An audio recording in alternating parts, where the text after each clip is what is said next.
Good morning students. बेटा बेटा last class की बात करें तो बेटा हमारा डिटर्मिनेशन ऑफ एफ एक्स बेटा हमारा हमने ये स्टार्ट करने वाले थे। इससे पहले वाले क्वेश्चन हमारे हो चुके थे, ठीक है ना। चलिए बेटा क्वेश्चन की बात करते हैं। क्वेश्चन क्या बोल रहा है कि determine the function satisfy the condition f x y x upon y is equal to f x minus f y. बेटा तो बेटा एग्जामिनर ये बोलना चाह रहा है इसमें कि अगर आपको ये फंक्शनल इक्वेशन दे रखी है तो बेटा मैं कौन सा फंक्शन चूज करूं कि मुझे ये फंक्शनल इक्वेशन मिल जाए, ठीक है ना। हाँ जी, क्लियर हुआ नहीं हुआ? वैसे बेटा अगर आपको याद हो तो बेटा हमने यहाँ पे आपको एक ट्रिक भी लिखाई थी लॉग की, याद है ना, कि भैया मैं एफ एक्स को लॉग मानूंगा के लॉग एक्स, तो बेटा मेरा आंसर आएगा। क्लियर हुआ नहीं हुआ? हाँ जी बेटा, बट इसको हम निकालेंगे कैसे, जरा हम एक बार वो देखते हैं, ठीक है ना। बेटा देखो, इनको निकालने का जो तरीका होता है बेटा वो स्टेप्स याद रखिएगा ऑलवेज। बेटा कोई भी क्वेश्चन ऐसा आएगा जो अगर फंक्शन डिटरमिनेंट अगर वो करना है बेटा तो बेटा वो इसी के थ्रू किया जाएगा, ठीक है ना। सबसे पहले स्टेप होती है right f dash x. F dash का फॉर्मूला लिख लीजिए, कितना हो जाएगा, limit x goes to 0 f x plus h minus f x upon h, होगा नहीं होगा। फिर क्या होगा बेटा, use functional equation functional equation in the f dash x. मतलब बेटा जो भी आपको फंक्शनल इक्वेशन दे रखी है बेटा ये आपको एफ डैश एक्स की जगह यूज करनी है, जैसे प्रीवियस क्वेश्चन में हम यूज करते आ रहे थे, ठीक है ना। अब बेटा क्लियर हुआ नहीं हुआ? चलिए आगे बढ़ते हैं। इधर बच्चा जो कंफ्यूज होता है बेटा वो ये बोलता है कि सर आपने जो क्वेश्चन कराए थे वहां पे हमको इधर x प्लस वाई दे रखा था तो इसको हम इससे रिप्रेजेंट कर दिया करते थे, बट बेटा इधर तो बेटा हमको बजाय इधर के हमको डिवाइड में दे रखा है प्लस या माइनस की वजह से। तो अब हम क्या करें, तो बेटा एक बात सोचिए कि जरूरी नहीं है एग्जामिनर हमेशा इधर से इधर जाए। क्या मैं इधर से इधर नहीं जा सकता क्या? अगर आप ध्यान से देखो तो देखो बेटा इसकी जो राइट हैंड साइड वाली कंडीशन है बेटा वो कंडीशन उन्होंने यहाँ लिखी हुई है। तो क्या मैं इसको ये बोल सकता हूँ F x plus H upon x बोल सकता हूँ, नहीं बोल सकता? हाँ जी, इस कंडीशन के थ्रू, ठीक है ना। तो बेटा पहला काम तो एफ डैश लिखो, दूसरा काम फंक्शनल इक्वेशन को फंक्शनल इक्वेशन की जो कंडीशन मुझे दे रखी है बेटा उसको एफ डैश में यूज कर लो, ठीक है ना। अगला काम क्या होगा बेटा, remove x from F dash, मतलब एफ डैश में से एफ डैश एक्स को रिमूव कर दो एफ डैश एक्स में से, ठीक है ना। और बेटा बचा हुआ फंक्शन जो भी होगा बेटा उसको बेटा के मान लो। क्या क्लियर हुआ नहीं हुआ? हाँ जी, क्या क्लियर हुआ नहीं हुआ? मैंने क्या बोला, इसका मतलब बेटा ये कि इसके अंदर में x अगर जो है उसको कैसे भी करके हटाने का प्रयास करो। जैसे अगर मैं यहाँ पे अगर मैं डिवाइड करता हूँ x से तो मुझे मिल जाएगा 1 प्लस एच अपॉन एक्स, अभी भी f के अंदर x है, ठीक है। तो क्या कुछ तरीके से ये एफ एक्स पूरा गायब हो सकता है? अगर बेटा मैं नीचे भी एच बाई एक्स कर दूं तो मेरा काम हो जाएगा। तो बेटा एच बाई एक्स से मल्टीप्लाई एच बाई एक्स से डिवाइड, होगा नहीं होगा? तो बेटा ये पूरा क्या हो गया, ये पूरा बेटा मेरे पास क्या हो गया? हाँ जी, क्लियर हुआ नहीं हुआ? ये पूरा देखो एक सेट सा दिख गया, जो ऊपर है वो नीचे है, ठीक है ना। बेटा इसको मान लो के, और बेटा ये मेरा हो गया एक्स, ये इसको मान लो के, और ये हो गया बेटा मेरा एक्स। तो बेटा मुझे क्या मिल गया, के बाई एक्स, ठीक है ना। अब बेटा फर्दर फंक्शन को इंटीग्रेट कर दो, आपको ये फॉर्म मिल जाएगी। जहाँ से फर्दर इंटीग्रेट करोगे तो अब क्या मिलेगा, देखो कि मेरा कांस्टेंट बाहर निकल गया, एफ एक्स कितना आ गया, integration of 1 upon x that is f x is equal to k into ln x plus c, ठीक है ना। चलिए, और आखिर में यूज की टू रिमूव सी, जो की आपको दे रखी की को यूज करो उसको रिमूव करने के लिए, ठीक है ना। अगर आपको की नहीं दे रखी तो बेटा आपको फर्स्ट पहले की फाइंड करनी पड़ेगी। कैसे? X x is equal to 1 y is equal to 1, याद है ना मैंने लिखाया था। तो बेटा अगर इसके अंदर मैं एक्स वाई को 1 डालता हूँ कंडीशन में तो मुझे f1 is equal to f1 minus f1 मिलेगा। तो बेटा f1 कितना आ गया बेटा, f1 बेटा मेरा आ गया 0, ठीक है। इसका मतलब इसमें अगर मैं 1 डालूंगा तो मुझे क्या मिलेगा, f1 इज इक्वल टू के ln1 प्लस सी, आएगा नहीं आएगा? तो बेटा इसका मतलब देखो f1 मेरा 0 था, ये भी 0 हो गया, तो 0 इज इक्वल टू 0 प्लस सी, तो सी भी क्या आ गया, 0 आ गया। इसका मतलब f(x) क्या हो गया, k ln x हो गया। क्या क्लियर हुआ नहीं हुआ? ठीक है, चलिए एक क्वेश्चन हम और कर लेते हैं स्टेप का। आपको बोल रखा है बेटा f x plus y is upon 3 is equal to 2 plus f x plus f y upon 3, ठीक है। और एग्जामिनर बोल रहा है f dash 0 is equal to 2, आपसे एग्जामिनर पूछ रहा है फाइंड एफ एक्स, ठीक है ना। पहली बात तो मुझे की यहाँ पे ऑलरेडी दे रखी है, ठीक है ना। बट की से पहले पहला काम तो एफ डैश लिखिए, limit s goes to 0 f of x plus h minus f of 3, ठीक है ना। अगला काम क्या था बेटा कि इसको यहाँ पे यूज करिए, इसको यहाँ पे यूज करिए, बट बेटा इधर मेरे पास एक्स प्लस वाई अपॉन 3 है, एक्स प्लस वाई अपॉन 3 है। तो बेटा इसको भी आपको अपॉन 3 में लाना पड़ेगा। कैसे आएगा, ऊपर नीचे बेटा 3 का मल्टीप्लाई डिवाइड कर दीजिए, ठीक है ना। तो बेटा ये मेरा इजीली कन्वर्ट हो गया। अब प्रॉब्लम बेटा सर इधर की बेस है, इधर में क्या करूं, ठीक है ना। क्योंकि अगर बेटा मैं इसको जब ओपन करूंगा इधर तो बेटा मेरे यहाँ पे एफ ऑफ 3 आने वाला है, क्योंकि जब मैं इसी अगर मैं दोनों के 3 से मल्टीप्लाई 3 से डिवाइड कर दिया तो बेटा यहाँ पे एफ ऑफ 3 आने वाला है और एफ ऑफ 3h आने वाला है, ठीक है। और ये ओनली एफ ऑफ एक्स है, ठीक है, तो इसका इलाज करना पड़ेगा। तो बेटा मैं इसकी एफ ऑफ एक्स की जगह क्या लिखूंगा बेटा, एफ ऑफ एक्स की जगह बेटा मैं लिखूंगा 3 3 से मल्टीप्लाई, 3 से डिवाइड, तो 3x/3, ठीक है ना। और बेटा आगे बेटा मैं 3 इंटू 0 कर दूंगा, y की जगह 3 इंटू 0 कर दूंगा।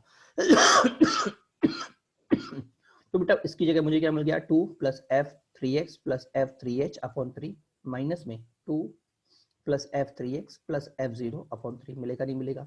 बेटा जब मैं पूरा सिंप्लीफाई करके हटा तो बेटा मुझे क्या मिल गया, f(x) equal to 3f3h minus f0/3h। अगर बेटा मैं h को 0 पुट करूंगा तो मुझे मिलेगा f0 माइनस f0/0, 0/0 डिफरेंशिएट कर दिया, मुझे क्या मिल गया 3f'3h/3, ठीक है। और बेटा अभी हमारे पास एक कंडीशन है कि f'0 क्या था 2, तो मैं क्या करूंगा बेटा, हाँ जी f'0 क्या था बेटा मेरे पास 2, क्लियर हुआ नहीं हुआ। अब बेटा देखिए अगर मैं यहाँ 0 पुट करता हूँ, देखो ये f'(x) ही चल रहा है, मेरा ध्यान रखिएगा क्या चल रहा है, f'(x) ही चल रहा है, ठीक है ना। जब मैं 0 यहाँ पुट करूंगा तो 3 से 3 कट गया और बेटा मुझे f'(x) क्या मिल गया, f'(x) equal to f'0 equal to 2 मिल गया, ठीक है ना। तो बेटा मेरे पास fx क्या आ गया, इंटीग्रेट कर दिया 2x प्लस c आ गया, क्या आ गया 2x प्लस c आ गया, ठीक है। वैसे यहाँ पे की जरूरत ही नहीं थी कि हमने दे तो दिया, बट की का यूज ही नहीं है क्योंकि हमारे पास जो हमने निकाला ये f' ये ऑटोमेटिक इसी के थ्रू निकाला है, ठीक है ना। हाँ तो किधर थे बेटा हम, कहा था क्वेश्चन, हाँ 2x प्लस c आ गया, ठीक है ना। अब बेटा c के लिए बेटा मुझे की फाइंड करनी पड़ेगी। अब f के अंदर मुझे कोई भी की नहीं दे रखी तो क्या करूंगा, सबको 1 1 कर दूं। अब बेटा 1 से बेटर क्या है, यहाँ पे अगर मैं 1 करूंगा तो बेटा यहाँ पे 2/3 आएगा, यहाँ 1 आएगा, यहाँ 1 आएगा, मीनिंगलेस हो जाएगा, ठीक है। बट अगर एक्स वाई में दोनों को अगर मैं 0 पुट करता हूँ तो ये 0 होगा, ये 0 होगा, ये 0 होगा, ठीक है। मतलब तीनों फंक्शन मेरे f0 के टर्म में आ जाएंगे, आपको इजीली f0 फाइंड आउट हो जाएगा, ठीक है। तो बेटा यहाँ से मुझे क्या मिल गया, देखो सेपरेट कर दिया, f0 2/3 प्लस 2f0/3, तो बेटा मुझे f0 क्या मिल गया, बेटा मुझे f0 मिल गया 2, ठीक है। अगर बेटा f0 मेरा 2 है तो बेटा इसमें डाल दूं f0 is equal to 2 into 0 plus c, तो बेटा c मुझे कितना मिल गया, बेटा c मुझे 2 मिल गया, मेरा fx क्या आ गया, fx मेरा आ गया 2x प्लस c। क्या क्लियर हुआ नहीं हुआ, हाँ जी। वैसे अगर आप ध्यान से देखो बेटा तो बेटा एक्चुअल में ये सेंट्रोइड का फॉर्मूला था, अगर आप 2 की जगह f(2) की जगह f(0) डाल देते, ठीक है, और बेटा इधर भी अगर 0 होता तो बेटा एक्चुअल में ये सेंट्रोइड का फॉर्मूला था, ठीक है ना। चलिए बेटा ठीक है, ये वाला क्वेश्चन बेटा आपको एग्जाम में सॉरी प्रैक्टिस में करके आना है, ठीक है ना। वैसे मैं आपको बता दूं इस क्वेश्चन की जो ट्रिक है आपके पास, आप इसको सीधे ट्रिक में याद कर लीजिए, इसका डेरिवेशन थोड़ा आपको कॉम्प्लेक्स हो सकता है। ट्रिक क्या है कि कभी भी अगर इस तरह का क्वेश्चन आ रहा है, ठीक है ना, तो बेटा मेरे पास ट्रिक क्या होती है, ट्रिक में आपको सीधे लिखा देता हूँ GST trick, f of a1 plus a2 plus a3 up to an by n, ठीक है ना, is equal to f1 plus f2 up to fn by n। अगर कभी भी ऐसा आता है same number of term inside of the function and outside of the function, मतलब जितने मेरे अंदर जितने मेरे फंक्शन टर्म दे रखे हैं अगर उतने ही टर्म इधर भी दे रखे हैं बेटा, ठीक है ना, तो बेटा ये ट्रिक लगती है। बेटा मेरे पास सीधे इक्वेशन होती है y is equal to ax plus b की, ठीक है। अब बेटा समझदार आदमी सीधे इक्वेशन लिखता है और बेटा फाइनल अपना आंसर निकाल लेता है। क्लियर हुआ नहीं हुआ, हाँ जी। जैसे इसी क्वेश्चन की बात करें, देखो अब बेटा यहाँ पे जो हमको ट्रिक मिलती है बेटा वो दिखती है, बेटा ये 3 है सर, ये 3 है। अगर इधर 1 और 0 होता तो f ऑफ 0 अगर यहाँ पे अगर मैं 0 प्लस कर दूं तो ये 3 और ये 3 हो जाता, इसका मतलब f ऑफ 0 मेरा 2 होना चाहिए था, ठीक है ना। अब एक बार f ऑफ 0 निकाल के देख लेते हैं, आपको f ऑफ 0 2 मिलती है, आपका एक बात नहीं खत्म हो जाता, मतलब आपकी सीधे इक्वेशन बन जाती ax ax प्लस c की, ठीक है। f ऑफ 0 डालने पे बेटा आपको c निकल जाता, f ऑफ 0 डालने पे आपका c निकल जाता 2, ठीक है ना। और क्या बोलते हैं a निकालने के लिए बेटा आपको एग्जामिनर ने ऑलरेडी f' आपको 0 2 दे रखा था, मतलब f' को पुट करके 0 पुट कर दो तो बेटा वहां से आपका 2 निकल जाता, a निकल जाता। क्लियर हुआ नहीं हुआ, हाँ ये बेटा एक्चुअल में क्वेश्चन उसी पॉइंट ऑफ व्यू से दिया हुआ है, ठीक है।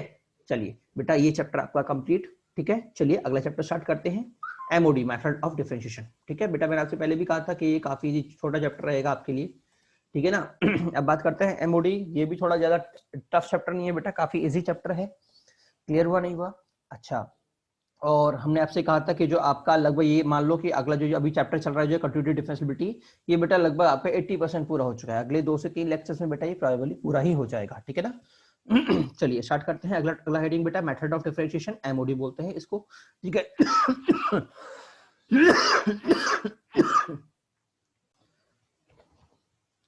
ठीक है बेटा, बेटा सबसे पहला पॉइंट बेटा हमारे पास आता है एबी इनिशियो मेथड, ठीक है ना, एब इनिशियो मेथड या फिर इसको फर्स्ट प्रिंसिपल ऑफ डिफरेंशिएशन भी बोलते हैं, ठीक है। ये क्या होता है जरा समझ लीजिए बेटा, अगर y is equal to fx है, मैंने पहली इक्वेशन ले ली y is equal to fx, ठीक है ना। अगर बेटा मैं x के अंदर एक छोटा सा चेंज करता हूं, अगर मैं x में डेल्टा x का चेंज कर देता हूं, ठीक है, तो एक बात सोचना कि ये भाई मेरा ये कर्व है, ठीक है, ये मेरा x था और ये मेरा y था। ठीक है बेटा, अगर मैं x में थोड़ा सा चेंज करूंगा तो इसके कॉरस्पॉन्डिंग y में भी क्या होगा, थोड़ा चेंज होगा नहीं होगा? हाँ जी। तो मैं बोल सकता हूँ अगर मैंने x में डेल x ऐड किया तो बेटा मुझे y में भी डेल x ऐड करना पड़ेगा, नहीं करना पड़ेगा? अब बेटा अगर मैं a माइनस b करता हूँ तो मुझे डेल y कितना मिल गया, del y is equal to f of x plus del x minus f of x, मिलेगा नहीं मिलेगा? हाँ जी, क्लियर। अब बेटा मैंने आपसे कहा था कि इतनी बारीक चीजों को सीधे एनालाइज करना मुश्किल होता है, अगर हम किसी के रेट के रेस्पेक्ट में करेंगे तो बेटा वो मेले कंफर्टेबल होता है। तो मैंने क्या किया, मैंने दोनों को बेटा डेल एक्स से डिवाइड कर दिया। ठीक है, और बेटा डेल एक्स टेंस टू क्या हो गया, 0 हो गया, क्योंकि बेटा जितना डेल छोटा होगा उतना ही डेल वाई भी बेटा मेरा क्या होगा, छोटा होता जाएगा। क्लियर हुआ नहीं हुआ? और बेटा इसको मैं बोल दूंगा एफ डेश एक्स। ठीक है ना। वैसे मैं आपको बता दूं इस चीज के बारे में हम ऑलरेडी बात कर चुके हैं डिफरेंशिएबिलिटी और कंटिन्यूटी के अंदर। क्लियर। तो बेटा यहाँ से मेरा फॉर्मूला बनता है dy upon dx is equal to limit x goes to 0 limit del x goes to 0 del y upon del x। ठीक है ना बेटा, कई जगह इसको dy भी बोला जाता है, क्या बोला जाता है, कैपिटल dy भी बोला जाता है। ठीक है ना। चलिए सेकंड पॉइंट और समझिएगा बेटा, कई बार आपने बेटा देखा होगा dy अपॉन dx को मान लो मैं लिख रहा हूँ under root 1 minus y square upon under root 1 minus x square. ठीक है ना। तो बेटा हम y को एक साथ ले आते हैं, एक्स को एक साथ ले आते हैं, dy upon under root 1 minus y square और dx upon under root 1 minus y square. ठीक है ना। वैसे बेटा मैं आपको बता दूं ये वाली चीज जो मैं यहाँ पे कर रहा हूँ बेटा, इसको हम आगे जाके डिफरेंशियल इक्वेशन के अंदर यही स्टेप हम फॉलो करने वाले हैं। ठीक है। बट बेटा मैथमेटिकल अगर हम बिल्कुल एक्जैक्टनेस की बात करें, बिल्कुल परफेक्टनेस की बात करें, तो बेटा ये वाला जो कर रहे हैं हम एक्चुअल में, इसके अंदर बेटा मैं इस वाले फंक्शन को कभी भी तोड़ नहीं सकते, बात ध्यान रखिएगा। एक्चुअल में मेरे पास जो फंक्शन होता है वो ये पूरा एक साथ होता है, ये एक साथ है और ये अलग है, तो आप इनको सेपरेट नहीं कर सकते कि डीवाई को आपने और डीएक्स को आपने अलग अलग सेपरेट कर दिया। क्लियर हुआ नहीं हुआ? बट सर मैं आगे जाके ये काम करूंगा तो फिर वो कैसे ही होगा? तो बेटा ध्यान रखिएगा, एक्चुअल में जो यहाँ पे हम खेल खेलते हैं, ये जो हमारा ये वाला इन्फॉर्म, ये जो स्प्लिट अप होने का जो ऑपरेशन परफॉर्म होता है बेटा डिफरेंशियल इक्वेशन के अंदर, वो बेटा एक्चुअल में d y upon d x नहीं होता बेटा, वो होता है del y upon d x पे बेटा वो ऑपरेशन परफॉर्म किया जाता है।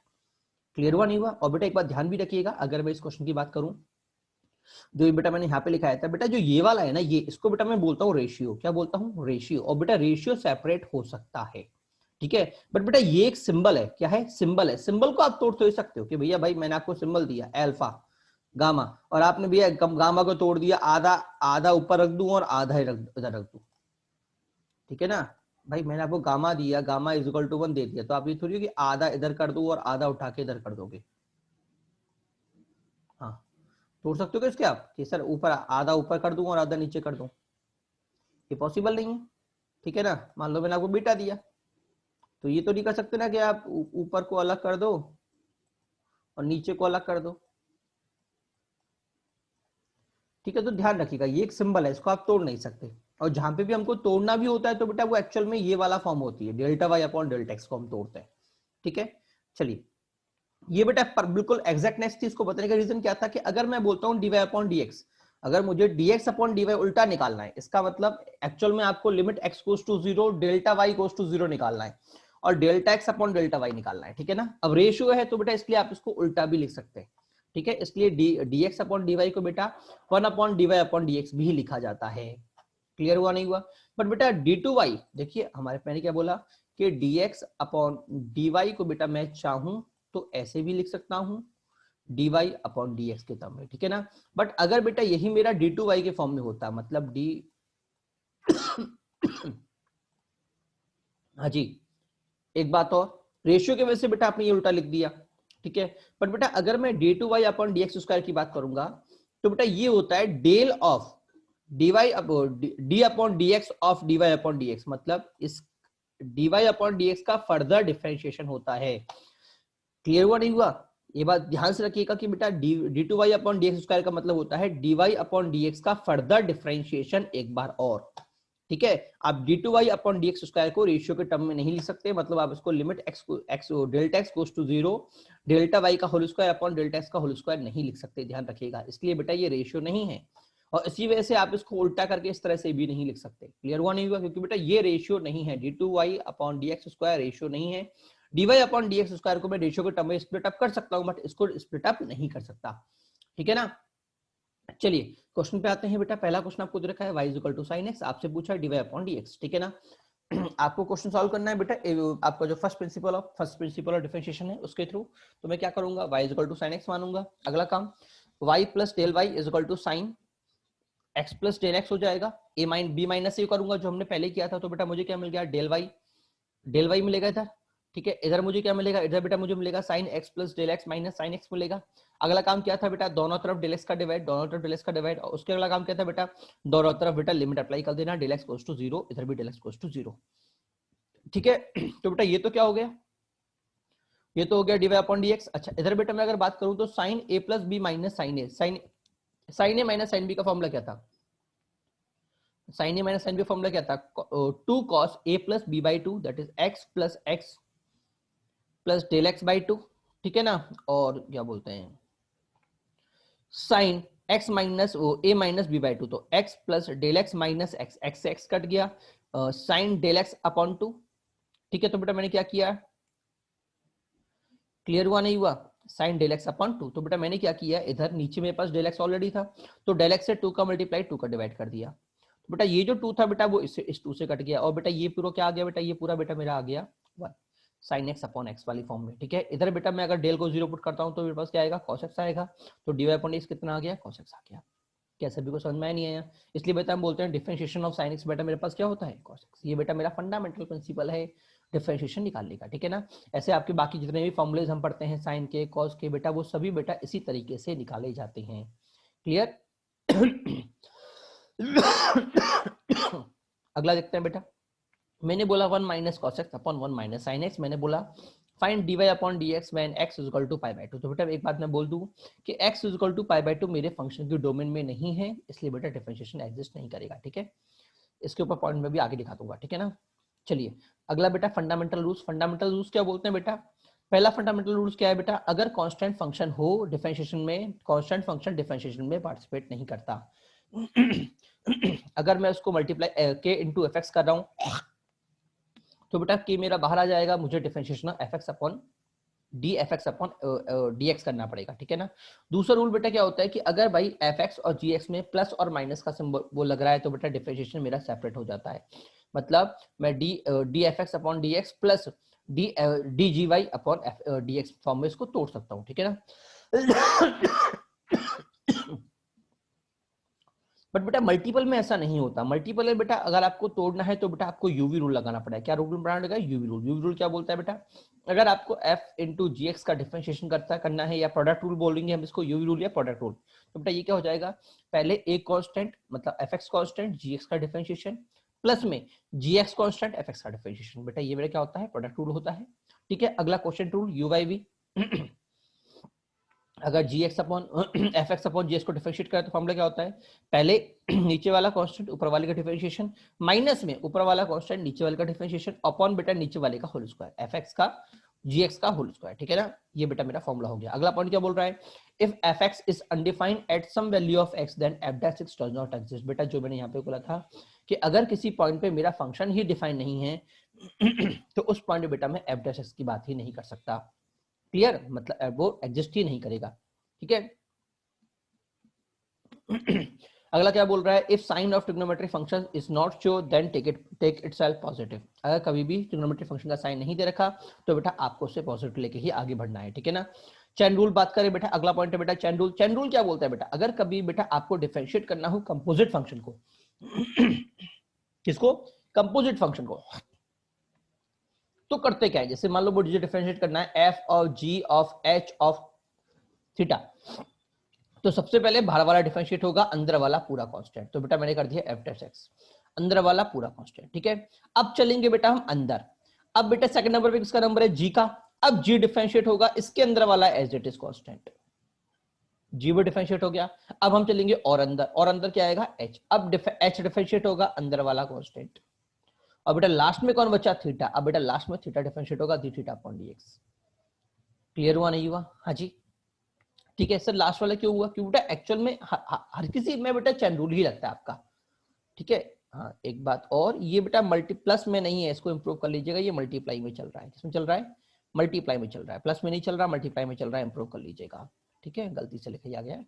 ठीक है सर, सर आप जब कहा था सर ये तो आप ऑलवेज लिखते नहीं हो, बेटा देखो एक्चुअल में चैन रूल हर जगह लगता है। अगर मैं बोलता हूँ D sine x upon d x, आप इसको एक्चुअल में कॉस एक्स बोलते हो ना, तो बेटा इसमें एक्चुअल में सबसे पहले होता है साइन का हो गया कॉस एक्स, फिर होता है एक्स का होता है D x upon d x that is 1, काटते नहीं है, 1 होता है, ठीक है। तो बेटा ये कितना आ गया, cos x ही आता है, इसलिए बेटा अंदर x होने पे बेटा हम उसको ये इस चीज को लिखते नहीं है, ठीक है। बट अगर मान लो अंदर 2x आ गया, अगर मैं बोलता हूं sin 2x का डिफरेंशिएशन कितना होगा, तो पहले sin का होगा, sin का हो गया cos 2x, ठीक है, और बेटा फिर होगा 2x का, 2x का हो गया 2, तो बेटा ये मेरा फॉर्मूला बनता है 2 into cos 2x। क्लियर हुआ नहीं हुआ? अब बेटा एक बात और ध्यान रखना, ऑर्डर क्या होगा डिफरेंशिएट करने का, बेटा पहली बात तो बाहर से अंदर मेरा ऑलवेज कंपोजिट में होता है, ठीक है ना। और बेटा अगर मेरे पास पावर आ रही है तो बेटा सबसे पहले पावर का होगा डिफरेंशिएशन ऑफ पावर सबसे पहले, उसके बाद फंक्शन, उसके बाद इनसाइड फंक्शन, ठीक है ना। चलिए अगला क्वेश्चन, एक बेटा क्वेश्चन हम कर लेते हैं, y is equal to sec square under root ax plus b आपको दे रखा है, आपसे पूछा है dy अपॉन dx। तो बेटा सबसे पहले मैंने क्या कहा था, सबसे पहले पावर का डिफरेंशिएशन मतलब x स्क्वायर का, x स्क्वायर कितना हो जाएगा, हम जानते हैं x की पावर n का डिफरेंशिएशन कितना होता है पावर का, n इंटू x की पावर n माइनस 1, याद है ना, हाँ जी, n इंटू x की पावर n माइनस 1, बेटा ये मेरा क्या होता है, डिफरेंशिएशन होता है।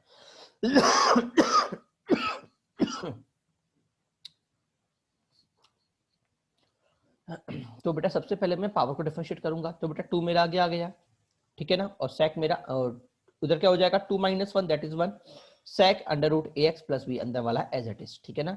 अब करूंगा अंदर वाले का sec का, तो sec का कितना होता है बेटा, sec का होता है ax plus cos ax sec x plus tan x, तो sec under root ax plus b tan under root ax plus b, अंदर वाला बेटा एज इट इज रहेगा, ठीक है। अब मैं करूंगा अंदर वाले का, अंदर क्या है रूट, रूट का कितना होता है बेटा 1 upon 2 under root a x square plus b x, ठीक है ना, ये हो गया रूट का, ठीक है। अब क्या बचा ए एक्स प्लस बी का, ए एक्स प्लस बी का कितना हो जाएगा, ए हो जाएगा।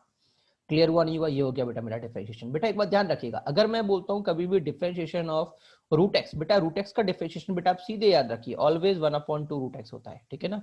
डिफरेंशिएट अगर मैं करना चाहूं तो बेटा सिंपल सी बात है, मैं जानता हूं कि एक्स की पावर कितनी होगी 1/2, अगर y इज इक्वल टू 1/2 में लेता हूं और बेटा इसको डिफरेंशिएट करूंगा तो मेरे पास कितना होने वाला है 1/2 आगे, और यहाँ पे क्या मिलेगा 1/2 माइनस 1, तो ये कितना आ गया बेटा 1/2 एक्स की पावर माइनस 1/2, बेटा ये कितना आ गया 1/2 रूट एक्स, ठीक है। तो याद रखिए रूट एक्स का ऑलवेज 1/2 रूट एक्स होता है, ठीक है ना। अब बेटा अगला point, list of derivative x की पावर n का n इंटू एक्स की power n minus 1, 1 upon x का minus 1 upon x square, 1 upon x square का बेटा माइनस 1 अपॉन एक्स क्यूब, ठीक है ना, हाँ ln x का 1 अपॉन ln mod x का 1 अपॉन x, ठीक है, e की पावर x का e की power x as it is, e की पावर x का बेटा e की पावर x का बेटा e की पावर x, और बेटा a के लिए ln e। एक्चुअल में बेटा यहाँ पे भी फॉर्मूला यही लगता है और यहाँ पे ln e आता है, और बेटा ln e का फॉर्मूला क्या, ln e कितना होता है 1, इसलिए बेटा हम यहाँ पे इसको शो नहीं करते।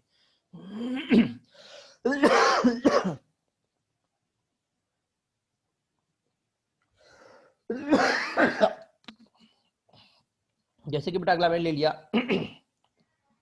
2 की पावर माइनस एक्स बाई 2, ठीक है। अब बेटा देखो यहाँ पे यही फॉर्मूला लगेगा बट चैन के साथ, सबसे पहले किसका होगा ए का, ए की पावर माइनस एक्स बाई 2, ठीक है, ए मेरा एज इट इज,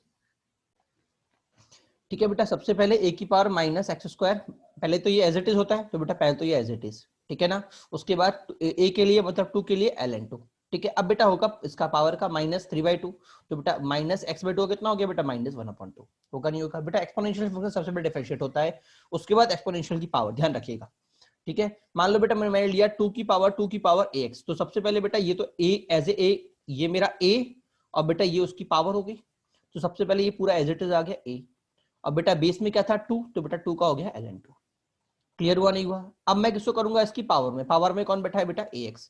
अब ax का कितना होता है एज इट इज a की 2 की पावर ax, 2 की पावर x, और उसके बाद ln 2। क्लियर हुआ नहीं हुआ? तो बेटा चैन चल जाती है, इसकी मैं बोलता हूं बेटा मान लो 2 की पावर 2 की पावर 2 की पावर 2 की पावर x, सबसे पहले नीचे वाले का करूंगा तो बाकी पूरा फंक्शन एक साथ, ठीक है। पूरा फंक्शन एक साथ, और इस 2 के लिए ln 2, एक ln 2 आ गया, ठीक है। अब करूंगा इस वाले का, तो ये पूरा एक साथ, ठीक है, और इस बेस के लिए ln 2, दूसरा ln 2 आ गया, पावर 2 होगी, ठीक है। फिर कौन बचा, फिर होगा ऊपर वाला, बट टू ये एज इट इज, और इसके लिए बेटा एक ln 2, और बेटा लास्ट में करूंगा 2 की पावर x का 2 की power x as it is, और बेटा उसके लिए ln 2, तो ln 2 कितनी बार आया 4 बार, तो बेटा मेरे पास सीधा ही फॉर्मूला बन गया, ठीक है ना। अगला देखिए बेटा sin x का होता है बेटा cos x का minus sin x, tan x का sec x, cot x का minus cos x, minus cos x square cos x का minus cos x cot x और बेटा सेक एक्स का सेक एक्स टेन एक्स। ठीक है बेटा, एक बात ध्यान रखिएगा, कॉस कॉट कॉस एक्स सी वाले को बेटा तीनों नेगेटिव मिलेंगे, तीनों क्या मिलेंगे, नेगेटिव। ठीक है, अब बात करते हैं इनवर्स की। बेटा साइन इनवर्स एक्स का one upon under root one minus x square, cos inverse x का minus one upon under root one minus x square, tan inverse x का one upon one plus x square, cot inverse का minus one upon one plus x square, second inverse x का one upon mod x under root x square minus one, और बेटा cos square inverse का minus में mod x under root x square minus one. बेटा फिर से बेटा सी वाले सभी के साथ बेटा नेगेटिव आ रहा है, क्या आ रहा है, सभी के साथ नेगेटिव आ रहा है। ठीक है ना। अगला क्वेश्चन आपको कर लेते हैं, आपको बोल दिया बेटा y is equal to f of x। ठीक है ना, आपको फाइंड करना है dy upon dx at x equal to 0। अगर आपको fx 0 दे रखा है और f डैश 0 भी 2 दे रखा है f डैश 0 2 दे रखा है। ठीक है, तो बेटा चैन रूल लगेगा, सबसे पहले बाहर वाले का डिफरेंशिएशन अंदर वाले एज इट इज, उसके बाद इसका डिफरेंशिएशन दूसरे नंबर वाले का अंदर वाला एज इट इज, और बेटा लास्ट में अंदर वाले का डिफरेंशिएशन। ठीक है, अब 0 पुट कर दूं तो मुझे क्या मिलेगा, f dash f0 f dash f0 और बेटा f डैश 2 f डैश 0। तो बेटा ये तो हो गया मेरे पास 2। ठीक है, ये कितना हो जाएगा, f डैश x कितना होता है, f डैश 0 कितना होता है 0, तो बेटा ये हो गया f ऑफ 0 होगा, तो बेटा ये हो गया 0। अच्छा इधर भी ये क्या हो गया, f ऑफ 0 0, तो ये क्या बन गया बेटा, जब ये मिल गया बेटा f डैश 0 वापस 2, और बेटा ये कितना बन गया f डैश 0 वापस 2। बेटा मेरा आंसर आ गया 8 2 into 2 into 2। ठीक है। अगले बेटा कुछ ट्रिग्नोमेट्री फॉर्मूले हैं, बेसिक फॉर्मूले हैं। 1 माइनस कॉस 2x का कॉस 11 के फॉर्मूले सारे बेटा। 1 minus cos 2 theta 2 sin square theta, 1 plus cos 2 theta 2 cos square theta, 1 minus sin 2 theta cos theta minus sin theta का whole square, 1 plus sin 2 theta cos theta plus sin theta का whole square. बेटा ये सारे फॉर्मूले हमने 11th में आपको पढ़ाए हुए हैं। अब 2 theta base question, sin 2 theta कितना होता है 2 sin theta cos theta is equal to 2 tan theta upon 1 plus sin square theta. ठीक है, cos 2 थीटा का बेटा cos square theta minus sin square theta, और 1 माइनस 2 sin स्क्वायर थीटा, और 2 cos square theta minus 1, और 1 minus sin square theta upon 1 plus sin square theta. ठीक है ना, tan 2 थीटा का 2 tan theta upon 1 minus sin square theta. ठीक है, 3 theta base question बेटा, sin 3 theta is equal to 3 sin theta minus 4 sin cube theta, cos 3 theta is equal to 4 cos cube theta minus 3 cos theta, tan 3 theta is equal to 3 tan theta minus tan cube theta upon 1 minus 3 tan square theta। ठीक है, inverse को formula 2 sin inverse x is equal to sin inverse 2x upon 1 plus x square, 2 cos inverse x is equal to cos inverse x 1 minus x square upon 1 plus x square, 2 tan inverse x is equal to tan inverse 2x upon 1 minus x square। ठीक है ना, ये सारे फॉर्मूले बेटा मैंने आपको trick के सहित एग्जाम में पढ़ाए हुए हैं। बेटा ध्यान रखिएगा, ये फॉर्मूले तभी एप्लीकेबल होंगे जब मेरा बेटा x होगा। बेटा देखो हम जानते हैं साइन इनवर्स की रेंज बेटा माइनस थीटा पाई बाय 2 से पाई बाय 2 तक होती है। ठीक है, अगर बेटा मैंने इसका 2 से इंटू कर दिया तो बेटा आप जानते हैं इनवर्स एक एंगल होता है, क्या होता है, एंगल। और बेटा मैंने आपसे कहा था कि अगर मैं एंगल से मल्टीप्लाई करता हूं तो बेटा वो हाफ हो जाती है, बजाय आर्ग्यूमेंट से अगर मल्टीप्लाई होने पे वो बजाय उसकी जो रेंज डोमेन पीरियड होता है वो बजाय मल्टीप्लाई होने के उसका आधा हो जाता है, डिवाइडेड बाय हो जाता है। मतलब बेटा थीटा मेरा बजाय पाई बाय 2 से पाई बाय 2 के बीच की वजह से बाय 2 हो जाएगा, मतलब माइनस पाई बाय 4 से पाई बाय 4 तक हो जाएगा। ठीक है, और tan माइनस पाई बाय 4 कितना होता है माइनस 1 अपॉन रूट 2, और पाई 4 कितना होता है 1 अपॉन रूट 2। इसका मतलब जो ये x हम ले रहे हैं वो बेटा माइनस 1 अपॉन रूट 2 से 1 अपॉन रूट 2 के बीच में होना चाहिए। जब मैं cos की बात करूंगा बेटा तो cos का होता है 0 से लेके पाई, तो इंटू 2 करने पे 0 से लेके पाई बाय 2, और cos 0 0 और cos पाई बाय 2 1, तो बेटा x मेरा 0 से 1 के बीच में होना चाहिए। और बेटा tan की अगर मैं बात करूं तो बेटा माइनस पाई बाय 2 से पाई बाय 2, 2 से मल्टीप्लाई होने पे माइनस पाई बाय 4 से पाई बाय 4, इसका मतलब x मेरा माइनस 1 से 1 तक होना चाहिए। तो ही बेटा ये वाले मेरे फॉर्मूले लगेंगे। ठीक है ना।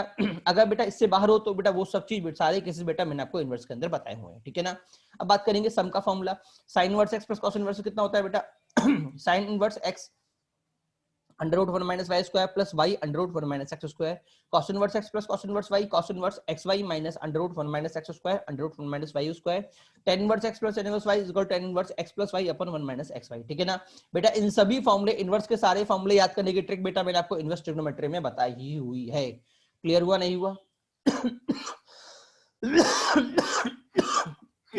Is it clear? जैसे एग्जांपल में ले लिया sine inverse x under root 1 minus x plus root x under root 1 minus x square. ठीक है, जरा कंपेयर करो, एक्स तो मेरा एक्स ही आ रहा है, बट बेटा वाई मेरा रूट एक्स हो गया, तो बेटा मेरा इसको मैं तोड़ दूंगा किस तरह से, इस तरह sine inverse x plus sine inverse under root x. बेटा ध्यान रखिएगा जब भी आप इंटीग्रेशन करेंगे तो बेटा इंटीग्रेशन में आपको उल्टा याद रखना है, एग्जामिनर आपको ये वाली फॉर्म देगा, आपको उल्टा ये फॉर्म सोच के उसको डिफरेंशिएट करनी है। क्लियर हुआ नहीं हुआ? एक क्वेश्चन कर लेते हैं, आपसे पूछा है differentiation of y is equal to log sin x minus 2, तो बेटा आपसे dy अपॉन dx पूछा, तो बेटा पहली बात एक बात समझ लीजिए कि sin x आपका ऑलवेज -1 से 1 तक होता है। अगर मैं इसका -2 से मल्टीप्लाई कर दूं तो बेटा ये -3 से -1 के बीच में हो जाएगा। और बेटा log कभी भी नेगेटिव नहीं लेता, इसका मतलब फंक्शन मेरा डिफरेंशिएबल ही नहीं है। क्लियर हुआ नहीं हुआ? अगला है बेटा y is equal to x greatest integer x, आपको dy अपॉन dx निकालना है। अब बेटा जब x मेरा इंटीजर ना हो तो बेटा ध्यान रखिएगा, अगर मेरा x इंटीजर नहीं है इसका मतलब ग्रेटेस्ट इंटीजर फंक्शन हम जानते हैं नॉन डिफरेंशिएबल इंटीग्रल पॉइंट पे होता है। अगर मैंने बोल दिया इंटीजर नहीं है तो मैं कैसे करूंगा, तो जरा समझिएगा बेटा। सिंपल सी बात ये, ग्रेटेस्ट इंटीजर x, अगर x इंटीजर नहीं है तो वो ऑलवेज मुझे इंटीजर देगा, मतलब n देगा। ठीक है, तो मैं इसको बेटा सीधे n मान के सॉल्व कर दूंगा, मतलब y इज इक्वल टू मेरा nx है तो dy अपॉन dx कितना आ गया x n, that is greatest integer x। बेटा मेरा फाइनल आंसर आ गया। क्लियर हुआ नहीं हुआ? ठीक है, चलिए बेटा आज की क्लास ओवर। अगली क्लास आपकी जो भी होगी बेटा हम क्वेश्चन नंबर 7 या पेज नंबर 11 से स्टार्ट करेंगे। ठीक है ना, चलिए बेटा, ओके बाय।